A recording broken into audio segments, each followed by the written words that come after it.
Welcome to my daily practice at Wendy Code Art. If you find this video interesting or helpful, please consider subscribing to my channel and liking the video. Hi, my name is Wendy and I'm an artist. I've been an artist my whole life and I am excited to invite you into my studio and show you my art practice. I paint every day and I do acrylic on paper. I also do stencils. I draw.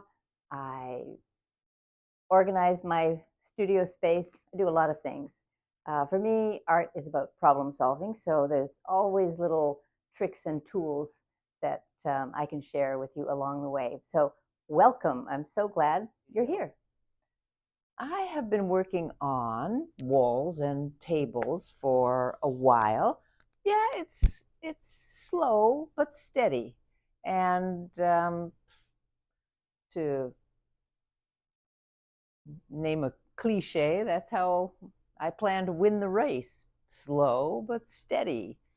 And today I'm going to be working on a variety of these panels. Of course, I have more paintings on the other side of these boards. And I've been working on the tables.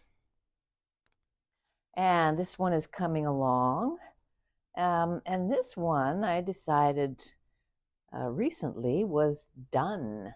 And I've started the process of removing the tape. And removing the tape has been, I got started and I was really tearing a lot of the paper. You know, I don't mind that so much, but there's certainly an easier way to do it, and that's why I have my handy dandy blow dryer. Yes. So I've had this tape on, for a while. Not years, maybe months. So I'm going to, it's high time I removed this, but it has adhered as tape is supposed to do. Now, what can happen is two things: that the glue starts to really bond, really kind of merge with the paper itself. And the other thing is that the paint that I put on created a little bit of a seal, and that will often tear. I'm just going to get a push pin because it's very easy to break that seal just by dragging a little pin. You're not cutting the surface or anything. It's just like just a drag, but you want to make sure that it's right along the tape, because you'll see the line of the pin.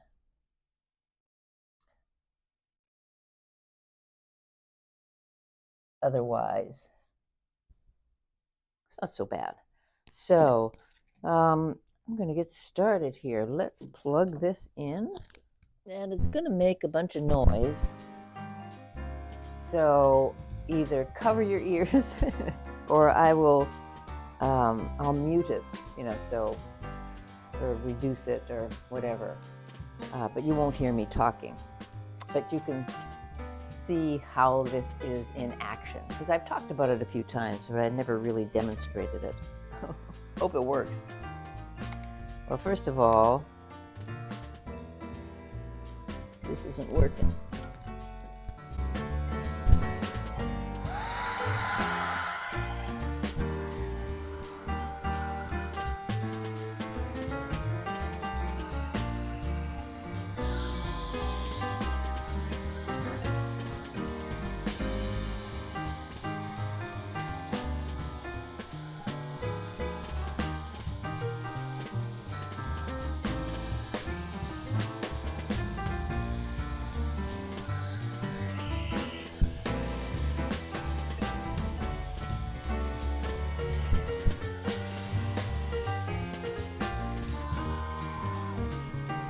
Much better.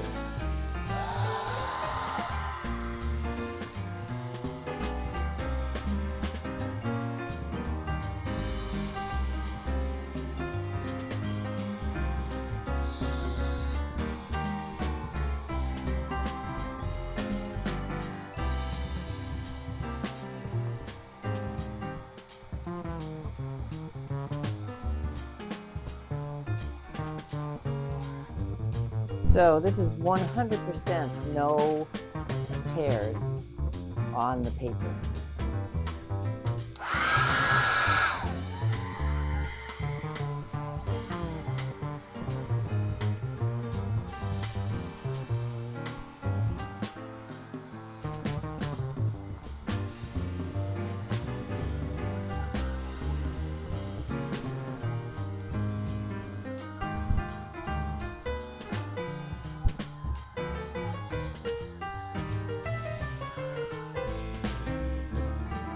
Yeah, I don't know why I don't do this every single time. I forget. Um, but that was that was fun, and I've already removed 2 of the panels, and that's why I stopped, because of all the tearing. So it doesn't take much. Um, I'm not even sure that I have, so it's great. And I can recycle that tape because it doesn't have any little bits of paper that are going to not allow it to stick on the next piece of paper. So I can just keep using that. And I also I've used the heat method for masking tape. I don't know, sometimes you just have masking tape that comes, from the 60s. Okay, not that long. Actually, I did. From my father-in-law's warehouse, there was masking tape, probably not the 60s, but certainly the 80s. And I popped it in the microwave for seconds, like do 5 seconds, see how that works. Do 10 seconds, see how that works. Because you don't want to cook it. You just want to warm it. You want to soften it. And it's like new. It's just as good as new. So don't throw out that old tape. Nuke it. All right, let's keep going here.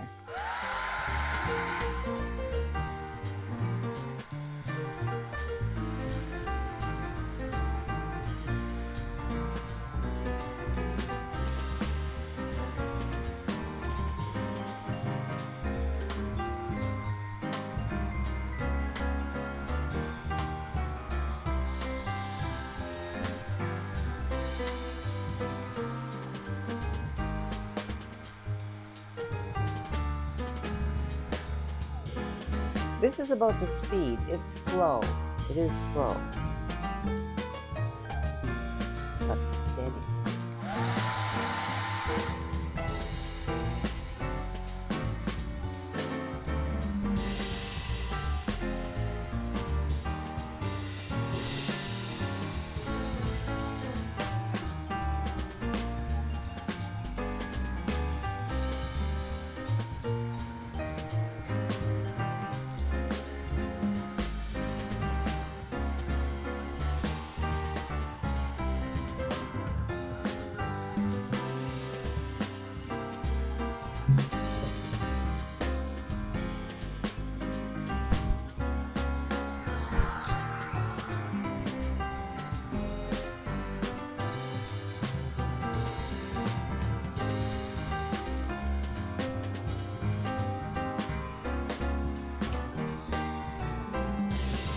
So not a bit, well, just teensy bit of the paper. I mean, like a fraction of what usually comes off.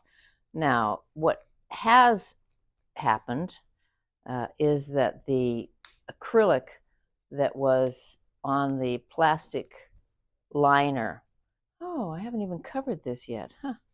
The acrylic that was on the plastic that was protecting the door, I mean, protecting is a relative concept. It's just keeping the door from getting bumpy with paint. You build it up, build it up, build it up, and you start to create ridges in the surface. So I've got plastic on here, and then I can just change the plastic.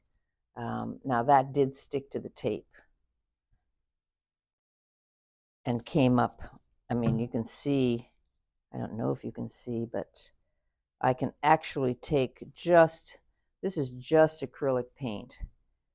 This is just the paint. I love these actually. Look at that. Oh, and yes, I've thought of ways to preserve these, but haven't managed to do that yet. But they could be collaged quite interestingly.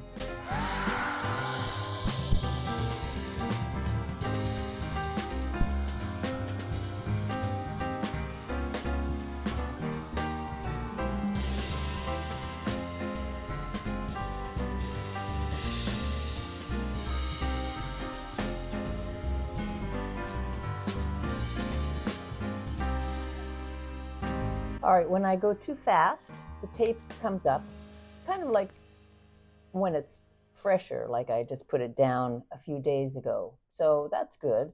You know, it takes some of the surface of the paper. It doesn't tear the paper through itself, but it's just a reminder that if I don't want that, I simply have to slow it down.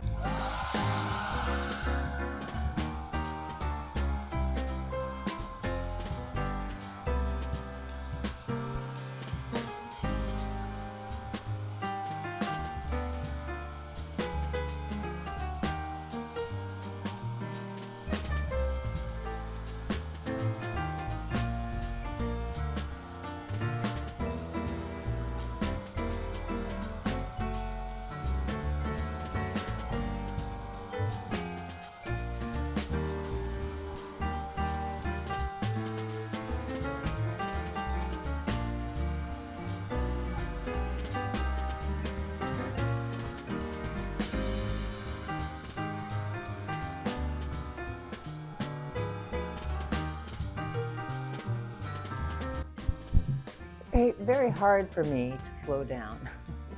I like the reveal all at once. So this is great. Again, almost all of the paint, 99.9% of the paint that has come up is from the plastic, not from the paper itself. So that's a success. Ooh, and I'm liking these too.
Yeah, this is like rejuvenation for the tape.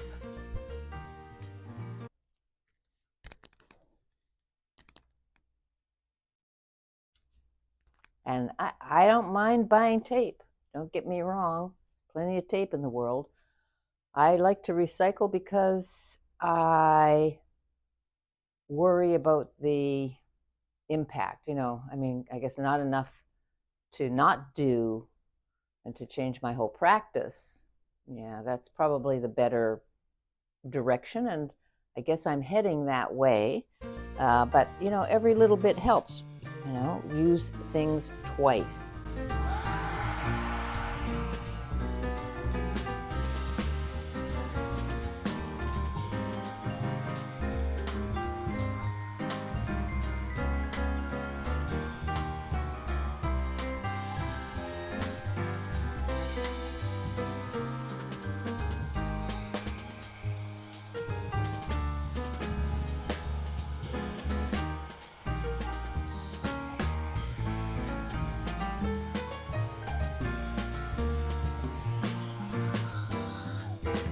So often when I feel a little tear, I, instead of just pulling straight up, perpendicular, I kind of twist the tape a little bit. That seems to work.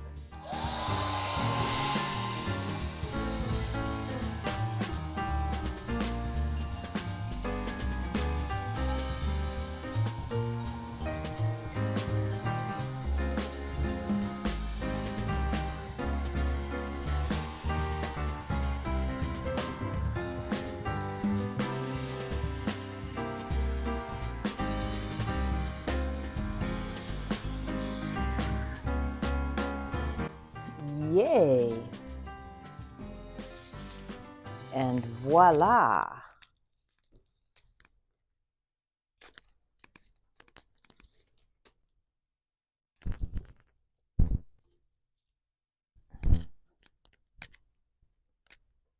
So the paper has been liberated from the tape. I'm going to, can't wait to see how this panel looks on its own, kind of separated from the background noise.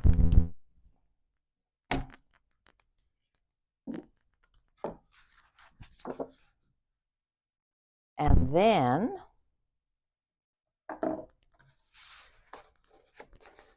paying attention to the factory edges, making sure everything is lined up. I'm going to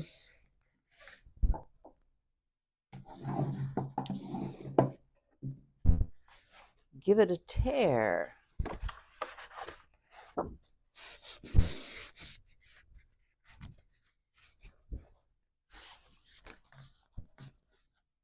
It's a little too risky. I was just going to tear it. Just tear it. But that felt a little too risky. So I'll use a straight edge. I mostly tear from the back. That leaves the acrylic on the front, pretty intact.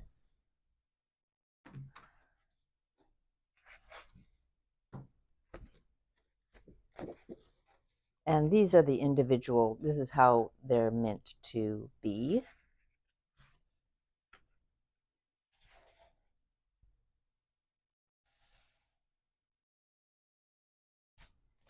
And I'm very, very happy with these.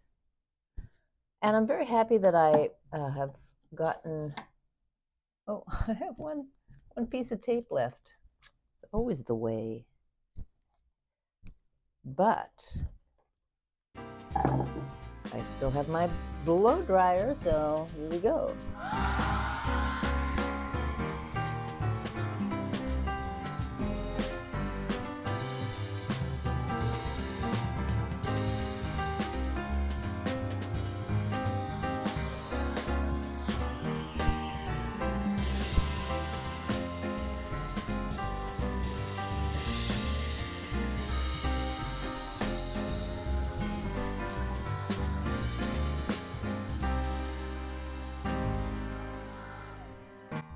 Well, it felt like it was ready for me. It just kind of gave up. It was just like no resistance. I give up.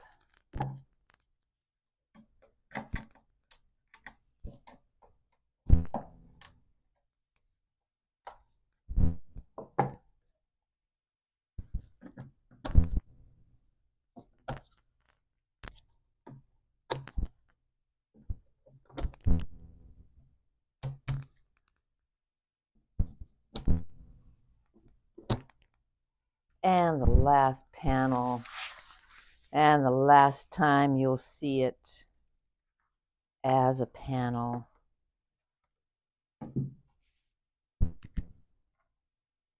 And now separating these as well into their individual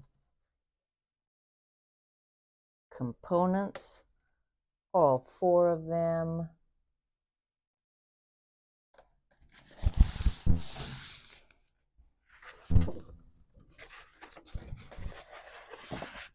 I mean, I could probably, the folding is really for me to make sure, you know, I've got the kind of measure right there. And actually, I went a little off on one side here, but never mind. And I should have a longer straight edge, but I don't. So I'm just going to scoot this one down the line.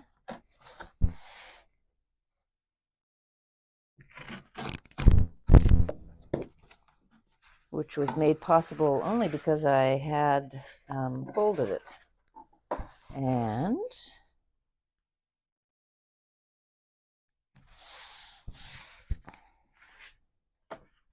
look at that one. I like it.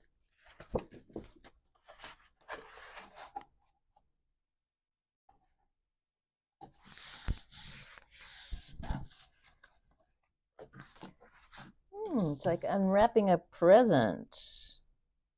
Always an exciting moment.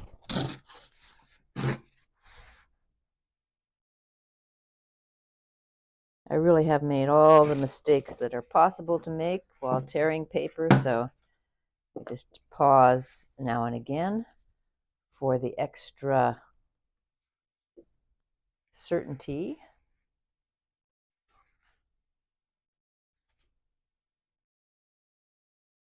And last one.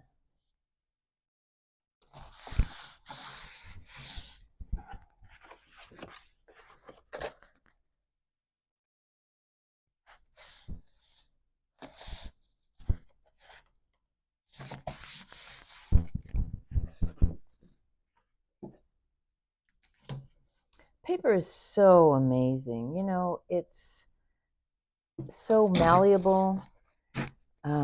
It exists on so many different kind of planes. It's it's durable. It'll hold its own, but a little just a little tug at the right angle, and it just falls apart.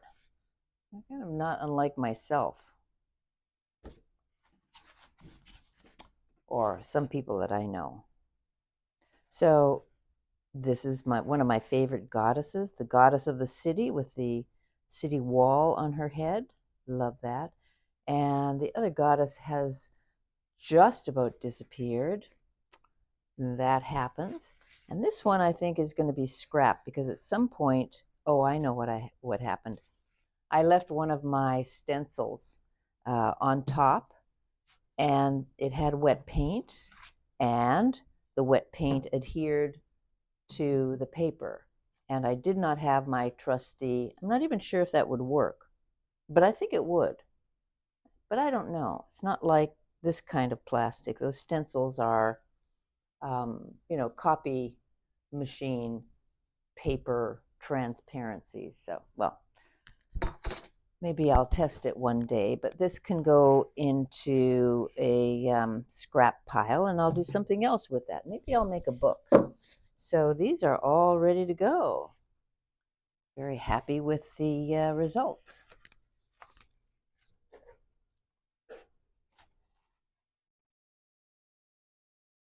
And I thought I'd just show you here. Oops.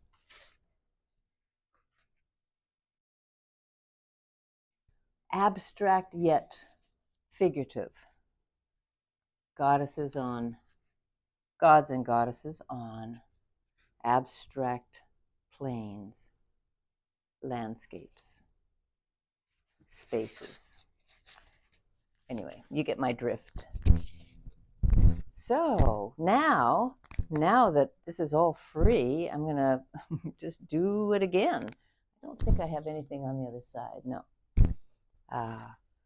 But I have since covered, I covered the boards with the, brown paper, brown construction paper, just to keep them intact. Like I said, paint will build up over time there'll be a ridge, and then it's a bump underneath the paper and it starts to show up. And I mostly don't mind that, but if I do mind it, I don't have any recourse.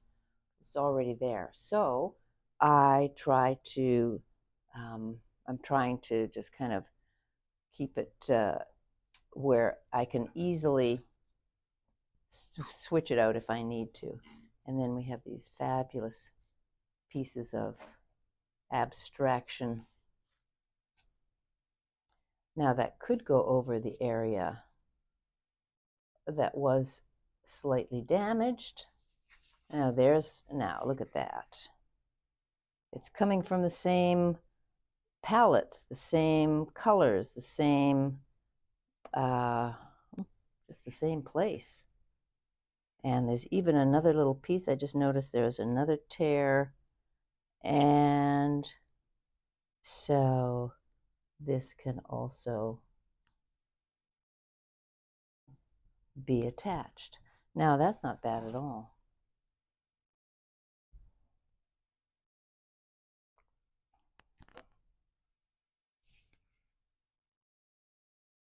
So with the attachment, without the attachment. Much better with. I love it when that happens. Especially since it kind of mirrors some of the other shapes. Okay, well, then that's a success. Now, I don't think I'm going to, let me turn these around. I've been looking at these for a little while. See what we, oh yeah, I have the big bullseyes on this side. I got inventive with the squeegee and the paint. And at first I was aghast. Really, I was aghast. I was like, oh, what have I done? It's such a, it's such a shape, but it's a shape that's been used through its symbol, shape, sign, symbol. It's been used throughout, I don't know, history in various ways, artistically, commercially, and I actually love it. But I wasn't expecting that to happen. So I have to think a little bit more about it. Of course, I started putting circles everywhere. Well, not everywhere, but in a lot of places. And, well, okay, in about a third of the places. And we have no circles on this side. I'm not going to. I'm going to try my best to resist the urge, because once, something happens and it's kind of fun and it kind of works, then I want it to continue, or I want to continue and just kind of play. But I do risk a lot of the painting that exists, and I'm just talking about my thought processes. I'm not very concerned because there's always another painting. And my big problem really, and if these are the only problems I have, like, life is grand, but it's really this back wall and how to finish these if they need to be finished. And I have to, because I work on kind of a grid, and some areas work and some don't. It's just the same as if I was working on a big painting, but I have separated them into these segments. And I'm not considering it to be one piece, like it will live forever in the community that it is now in. Although that's not a bad idea, really. Could just frame them and put them together. I have done that, but I don't know. I don't know why I'm not thinking of that anymore. Um, I do like working large, that's for sure, or I like a large surface to work on. But I like the convenience and just the manageability of the smaller surfaces. But, if you want attention, you get bigger, louder, just more of everything. And I don't know. I mean, that's not really why I do this. So we'll see what I decide. Never say never. So thank you so much for joining me today. It's been a pleasure to have you in the studio. So I'm so happy that you are joining me today and maybe other days too. I'll take you through my day-to-day as an artist, and I look forward to seeing you on the next tape. Thanks for being here.